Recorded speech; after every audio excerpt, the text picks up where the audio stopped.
This podcast is brought to you by listeners on Patreon. Thanks to Janine and Adam for making this episode what it isn't today. And thanks to Hedwig and Mario for being the worst.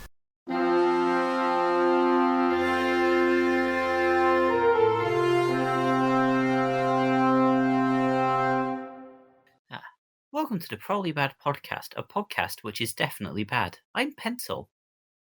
Paper. Today's Probably Bad RPG idea is... have your players roll very hard perception checks every 10 minutes.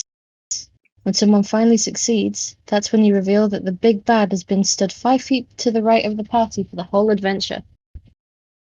So, in terms of this idea, obviously the way it's done in the thing is maybe a bit excessive, but I do like using perception checks as an method of pushing the story forwards. Because the thing with perception checks is the fact that DM is saying roll a perception check already tells you that there's something to notice, even if you failed a perception check and you don't find it.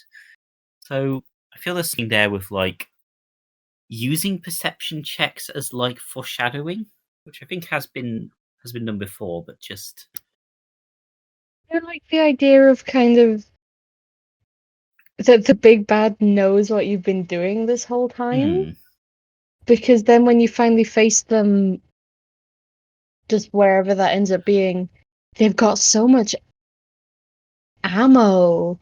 They know all of your weaknesses and all of your squabbles.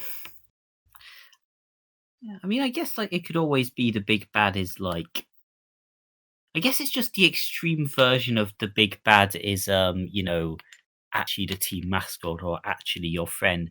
The big bad is actually the nebulous space behind you that you never thought to look at. The big or bad even just the big bad was scrying on you. Yeah.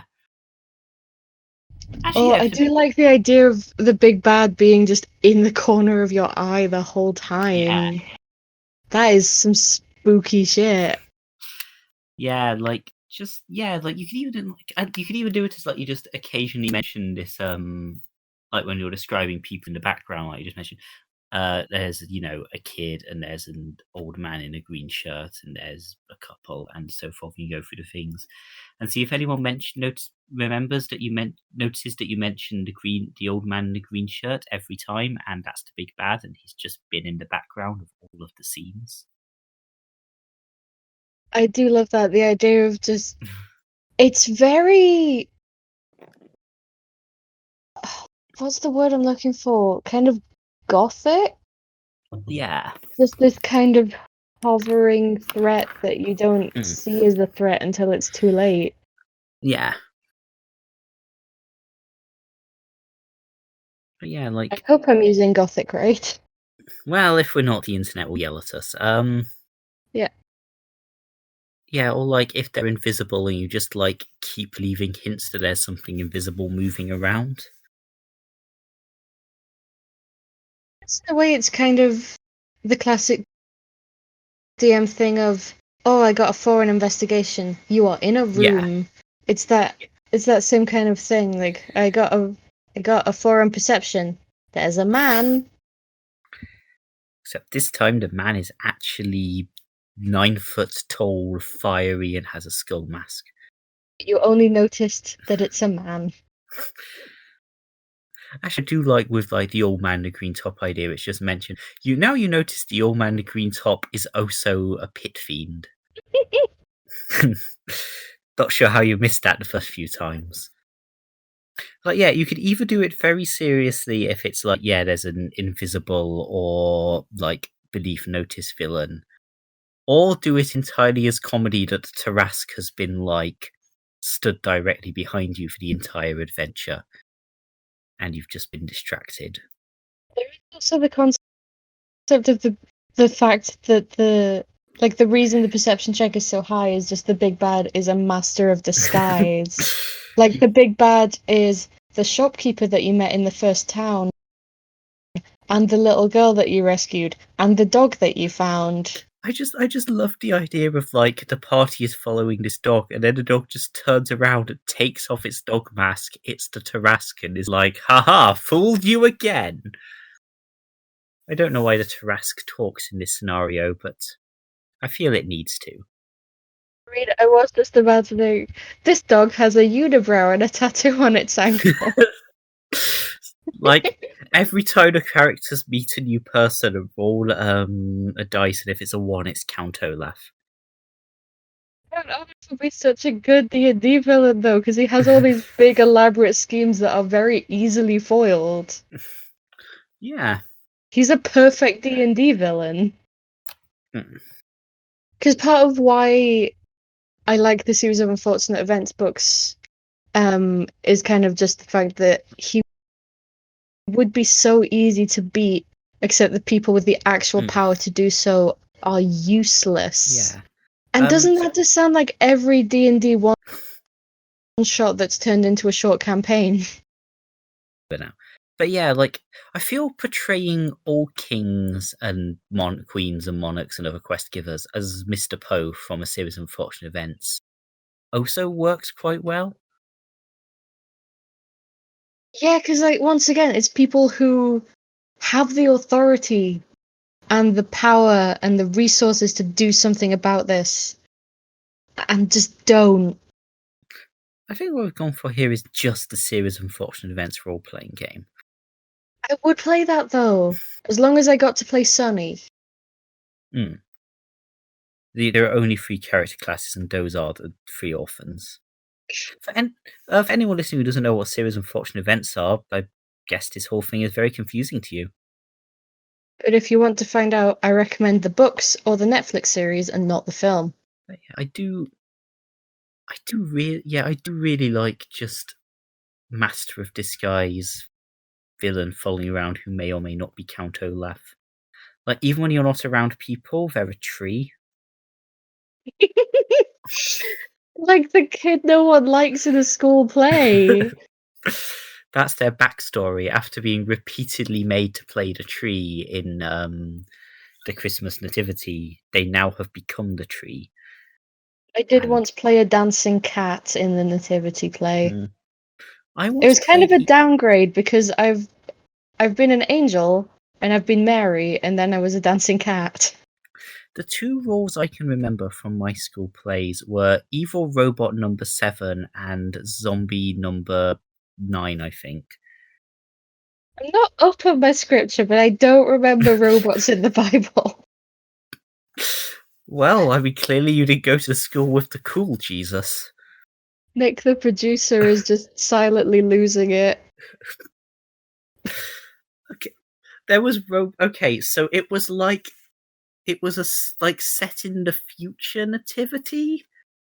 I went to a school with like the drama teacher who was like a sci-fi Second Coming. Like, it was the first nativity, but it was set in the future, and so we had to rescue Jesus from the internet. It was a while ago, so I can't remember all of it, but the point is I was an evil robot protecting Jesus. Wow. My drama teacher tried to remain as avant-garde as he could while being a drama teacher, and my school was kind of like not good enough that like most people didn't care that he was doing robot future Jesus. So there you go. I don't know if that's relevant in any way to the question, but like, I hope you liked it.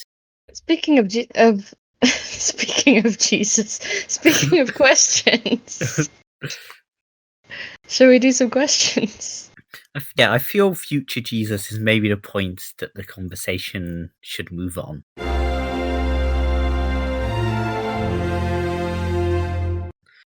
So our first question comes from the Pravener. I tried GMing for the first time a little while back, and while I probably did alright, I feel like there were a few areas that need improvement. What advice would you give for involving player character backstories in narrative? This game in particular was one where I was trying to avoid overplanning, so rather than having the whole thing laid out, I'm planning just a few sessions ahead of where the players are. This is how I run my games. I love incorporating character backstories into the plot. So, there's obviously multiple ways that you could do this. But the one that I like to do is to take because most characters' backstories have a person who there's not a lot of information about. There might not even be a name there.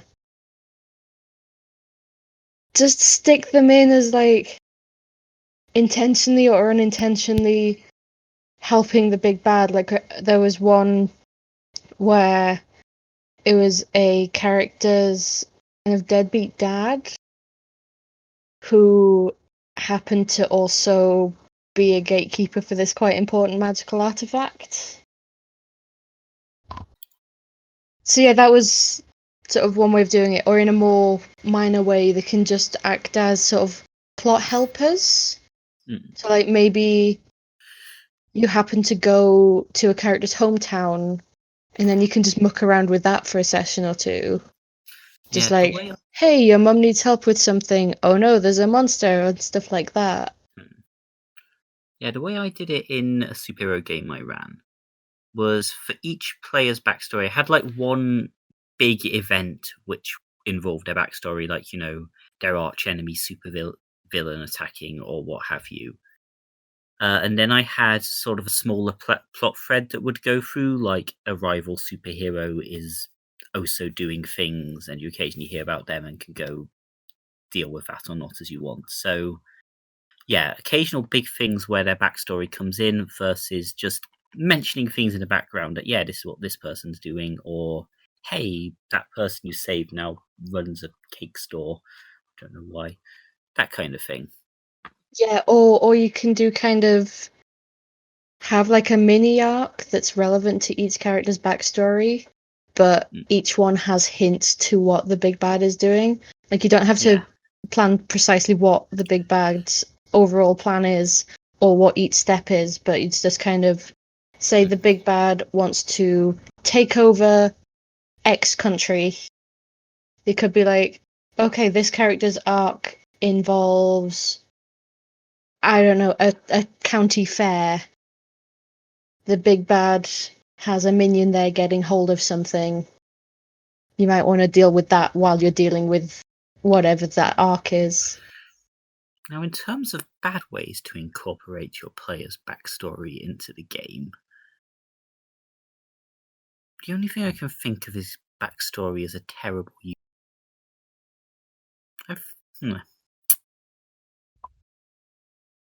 I mean, if you can't think of a way to connect a character's backstory to the narrative, you can always just tell them, like, by the way, this is your brother. You didn't give your character a brother, but you have a brother now. And he's very important. Just, like, if you can't think of a way to connect your player's backstory to this game, ignore their backstory and just create your own backstory for their character. Just, yeah. I mean, we say that. That's kind of what happened in the first series of the Adventure Zone. I mean, okay, fair point. Which means it's actually great advice. B. Griffin McElroy is the bad way of connecting player backstories.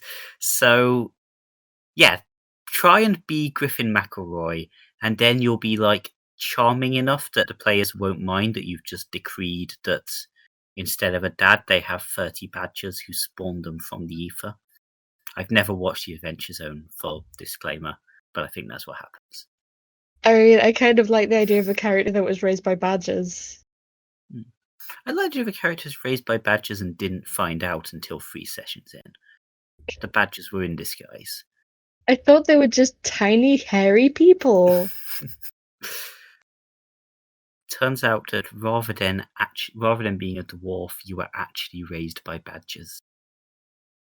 So I'm trying to work out, because we had a question on the Tumblr about what sort of personality quirks someone raised by goats would have, which was great fun because my undergrad degree involved learning a lot about goats.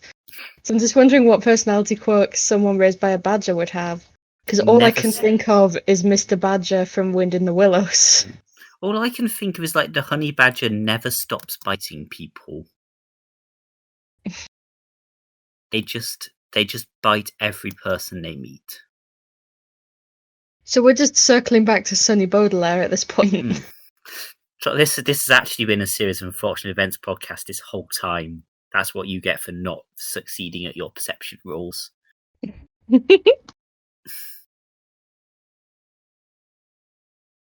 I love Mr. Badger from the Window Willows, but he never stops biting people. It Combine would the two. certainly be an interesting adaptation. Next question.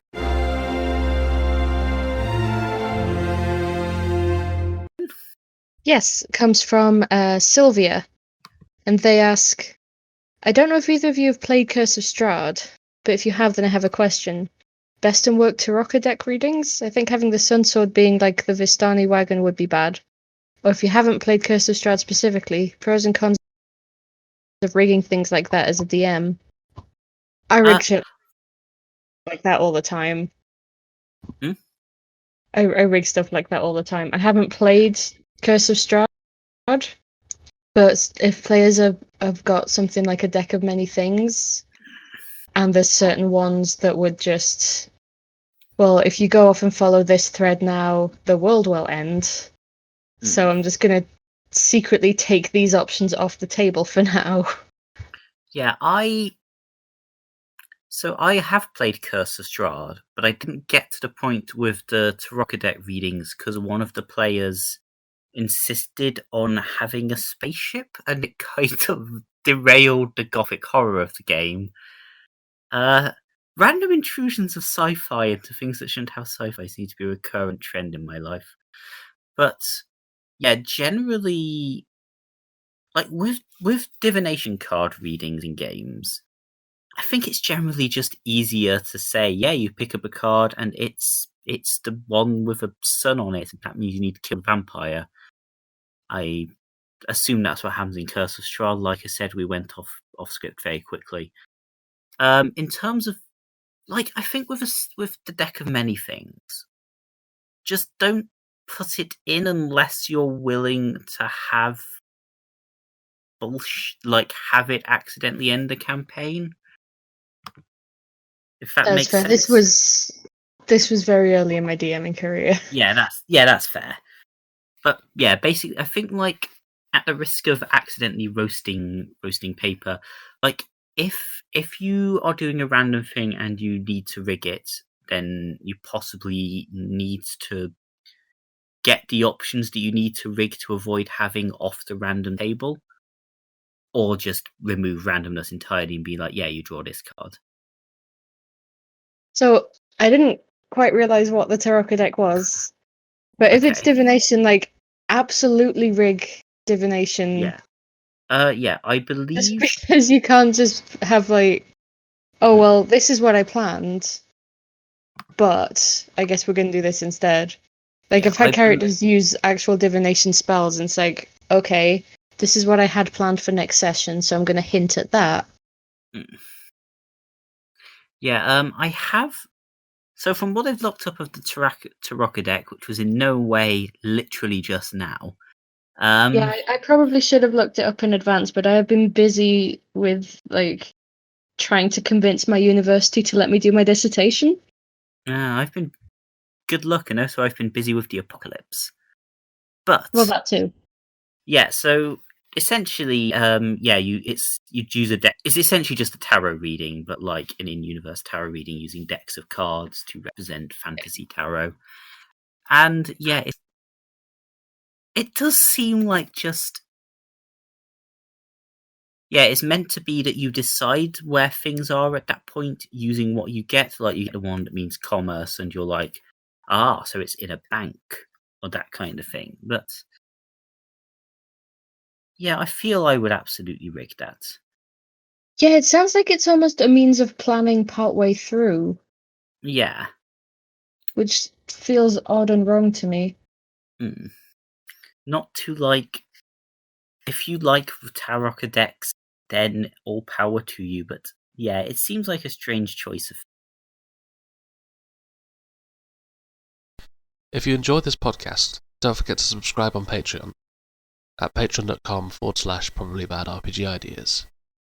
Rewards include access to the Discord server, which includes watch-alongs of bad fantasy and sci-fi films, homebrew content, and bonus episodes.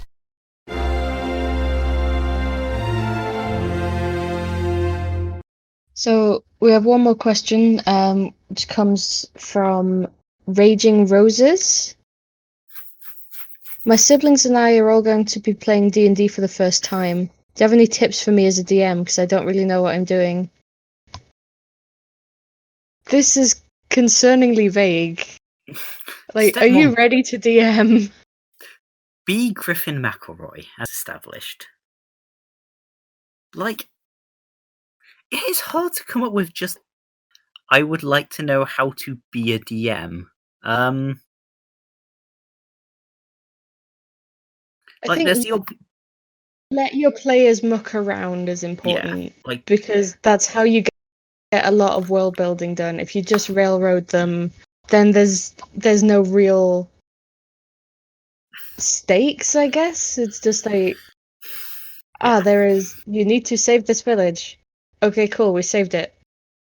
I feel no emotions about this because we know nothing about the village. Yeah, don't overplan. Work on the assumption that players are going to go off script in Yeah, like ridiculous ways. the person in the first question mentioning only like fully planning a couple of sessions ahead is really good advice, honestly. Because obviously you want to know the vague beats, but beyond that, a lot of it is going to be player driven, as it should be, and you need to be ready for that.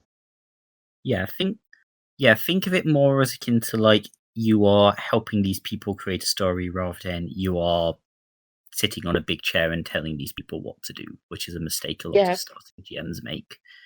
The DM is a player, just a player that knows a lot more.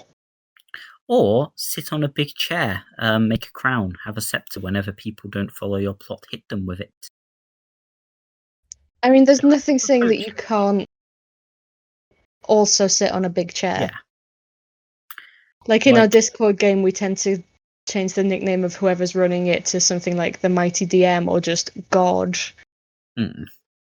So yeah, walk in like gold flecked robes, and then walk in gold flecked robes, put on a crown, hold out your scepter, and remember to be humble and not to overly control other people. As you lounge on a satin chair and your players fan you and feed you grapes. Just make sure to also let the players have some grapes, and then you'll all have a great time. That works. Unless one of your players is a dog, then don't give them grapes. Also, don't roleplay with dogs. They can't hold a character sheet in their mouths. I mean, they can, but it's going to get wet. Also, don't let your players have some grapes is quite a good metaphor for GMing, but also it's quite good advice if you're making your players feed you grapes.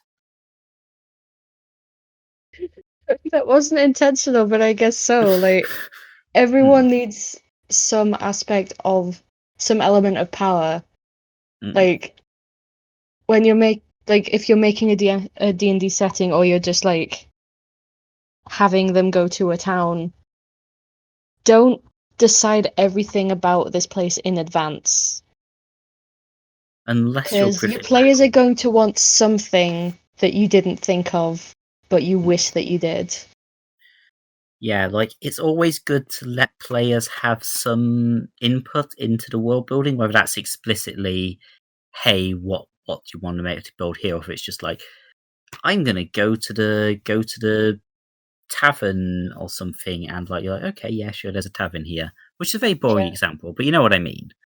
I mean, with that example, maybe let them name the tavern so that they get more of a connection.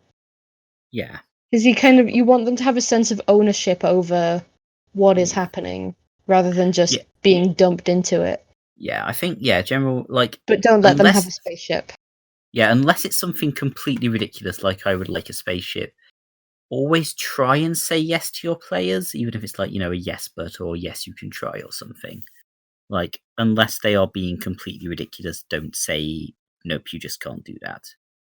I think yes but is a really good general DMing rule, honestly. Like, there is this shop that sells an incredibly rare thing. but you've got to get the shopkeeper on side first, or you don't know Yeah. where it is. Yeah. But yeah, so make sure your players have grapes, as I feel the advice. Yeah. Again, unless you're Griffin McElroy, then you can do whatever the fuck you want. But if you're not Griffin McElroy, let your players have grapes. Let his players have grapes. Again, I don't know much about Adventure Time. All I know is that No, I would Adventure Zone. Adventure Time is a different thing. I don't know much about either. But yeah, all I know is I would let Griffin McElroy come in here and break my legs and probably not complain. He's incredibly charming. And Which on I that feel- disconcerting note, that's about what we've got for today. If you have a question, you can send it to us on Tumblr at probablybadrpgideas or email probablybadpodcast@gmail.com. Thanks to Nick Blake for editing. And if you want to support us, we do have a Patreon where you can get access to the Probably Bad D&D server where we do various watch-alongs and talk about games, homebrew content, and bonus episodes. Or you can support us by leaving us a rating or a review on your podcatcher of choice. We're currently on 5 out of 5 stars on Apple Podcasts. It's very exciting. Or you can follow us on Twitter, Tumblr, or Facebook. And remember to have a probably bad day.